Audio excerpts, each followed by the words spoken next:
ஒரு வழியாக இந்திய நாடாளுமன்ற தேர்தலோட வாக்கு எண்ணிக்கை வந்து முடிஞ்சிடுச்சு. முக்கியமாக பார்த்தீங்கன்னா பாஜக வந்து ஆட்சி அமைப்பதற்கான அனைத்து வழிகளையும் வந்து பார்த்துட்ருக்காங்க.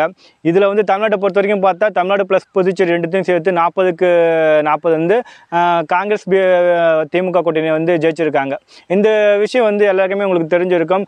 இதை உன்னிப்பாக கவனித்த இளைய தளபதி விஜய் அவர்கள் வந்து வர இருக்கின்ற உள்ளாட்சி தேர்தலில் கண்டிப்பாக விஜயோட தமிழகத்தை வெற்றி கழகம் வந்து போட்டியிடும் அப்படிங்கிற மாதிரியான ஒரு முடிவை வந்து அவர் எடுத்திருப்பதற்காகவும் இதை எதிர்த்து திமுக எதிர்த்து என்ன மாதிரியான களப்பணி செய்யணும் அப்படிங்கிற மாதிரியான பல்வேறு ஆலோசனைகள் அவங்க நெருங்கிய வட்டாரத்தை கூட வந்து ஆலோசனை செய்ததாகவும் அதுக்கு மட்டும் இல்லாமல் உள்ளாட்சி மன்ற தேர்தலில் நம்மளுடைய வெற்றி வாய்ப்புகள் எப்படி இருக்குன்னு சொல்லிட்டு அந்தந்த பகுதி நிர்வாகிகள் இருக்காங்களே அவங்கள வச்சு ஒரு சர்வே வந்து ரகசிய சர்வே நடத்தியிருப்பதாகவும் நமக்கு வந்து தகவல்லாம் சொல்லி அது விஜய் தரப்பு சார்ந்த நிர்வாகிகள்லாம் சொல்லிட்டு இருக்காங்க.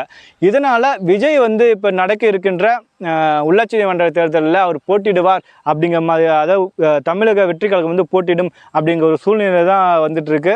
கண்டிப்பாக பார்ப்போம் அவங்க வந்து உள்ளாட்சி தேர்தலில் போட்டியிடுவாங்களா, அவங்களுடைய வாக்கு சதவீதம் எப்படியா இருக்கும்.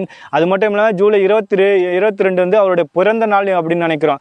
அந்த தேதியில் மிகப்பெரிய அளவில் ஒரு மாநாடு நடத்தி அதில் வந்து விஜயோட கட்சியோட கொடி, அது மட்டும் இல்லாமல் கட்சி என்ன மாதிரி நிறங்கள் என்ன கொள்கைகள்னு சொல்லிட்டு அது மாதிரி அதை எல்லாத்தையும் ஒரு பைலா மாதிரி வெளியிடறதுக்கான அனைத்து வாய்ப்புகளும் இருக்குது. அது மட்டும் இல்லாமல் உள்ளாட்சி தேர்தலில் வந்து பங்கேற்பதா இல்லையா அப்படிங்கிற மாதிரி முடிவையும் வந்து அந்த பொதுக்கூட்டத்தில் சொல்வதற்கான வாய்ப்புகளும் இருக்குது. பார்க்கலாம் விஜய் வந்து என்ன மாதிரியான மூவ் பண்ணுறான்ட்டு. நன்றி, வணக்கம் மக்களே.